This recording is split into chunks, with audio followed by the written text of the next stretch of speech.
On passe comme chaque matin à l'Info Éco. Bonjour Christophe Dansette. Bonjour Damien. On va notamment parler des Pays-Bas qui tournent une page de leur histoire énergétique. Ils viennent de fermer les vannes du plus grand gisement de gaz d'Europe. Un gisement onshore, c'est-à-dire situé sous terre et non sous la mer, autour du village de Groningue, c'est-à-dire tout au nord du pays. On va pouvoir le voir sur la carte. Ce gisement, il a été découvert. Voici la carte et on voit que c'est tout au nord-est du pays. Ce gisement, il a été découvert en 1959 et il a été très vite exploité par une co-entreprise entre Shell et ExxonMobil, c'est-à-dire Esso à l'époque, baptisée la NAM, cette co-entreprise. Au total, le gisement, il comprend 2800 milliards de mètres cubes de gaz. C'est effectivement le plus grand d'Europe. Et à son apogée, il y a quelques années, il fournissait 1/5 de la production européenne et 10% de la consommation. De quoi enrichir jusqu'à présent les Pays-Bas, bien sûr. Cela a même changé radicalement l'économie du pays, devenu soudainement un pays très riche, puisque l'exploitation du gaz a rapporté jusqu'à 7% du PIB à son apogée en 1985. Entre 1959 et aujourd'hui, selon le Bureau national des statistiques, eh bien, ce gaz de Groningue a rapporté plus de 400 milliards d'euros au pays. L'argent, il a surtout servi à financer le système de protection sociale, un choix qui aujourd'hui est critiqué puisque les recettes, elles ont fondu et au lieu d'être réinvesties, un choix différent de ce qu'ont fait par exemple les Norvégiens qui ont, eux, placé l'argent de leur pétrole dans un fonds souverain, aujourd'hui l'un des plus riches du monde. Et ce gaz, il n'a pas été seulement critiqué en raison de la mauvaise gestion économique, mais aussi pour des raisons écologiques. Oui, les années de forage dans les sous-sols de la région ont fragilisé le sol. Et à partir de 1986, il se produisent des mini-tremblements de terre, pas très forts, de 1 à 3 sur l'échelle de Richter, mais très nombreux, plus de 1500 en 25 ans. On les appelle les secousses gazeuses, qui sont en réalité très destructeurs parce qu'ils ne sont pas très profonds.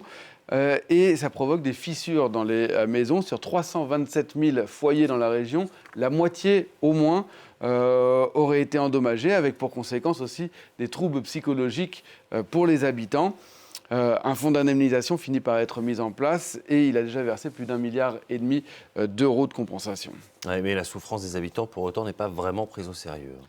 Pas dans un premier temps, en tout cas. Un exemple, en 2012 a lieu la plus forte de ces secousses et 3,6 sur l'échelle de Richter. Elle détruit un monument historique de la région et les habitants commencent à s'organiser vraiment pour protester.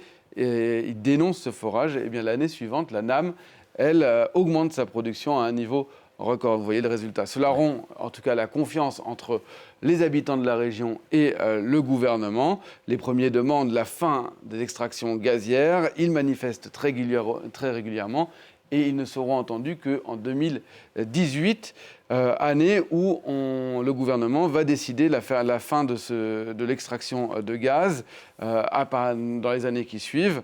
Ils peuvent, et donc c'est là, hier, que ce gaz les vannes ont été définitivement fermées, provisoirement, dans un premier temps, le temps d'attendre si la situation internationale devait se tendre, ou bien s'il y avait un hiver extrêmement rude, eh bien les vannes pourraient être rouvertes. Quand on parle de situation internationale, on pense évidemment à la guerre en Ukraine. Oui, parce que la guerre en Ukraine a changé la donne au niveau de l'approvisionnement de gaz en Europe, alors que les livraisons de gaz russes ont fortement diminué depuis février 2022, que les gisements de gaz en mer du Nord arrivent pour certains en fin de vie. L'Europe devient de plus en plus dépendante de gaz naturel liquéfié, c'est-à-dire de GNL, importé depuis des pays comme le Qatar ou les États-Unis.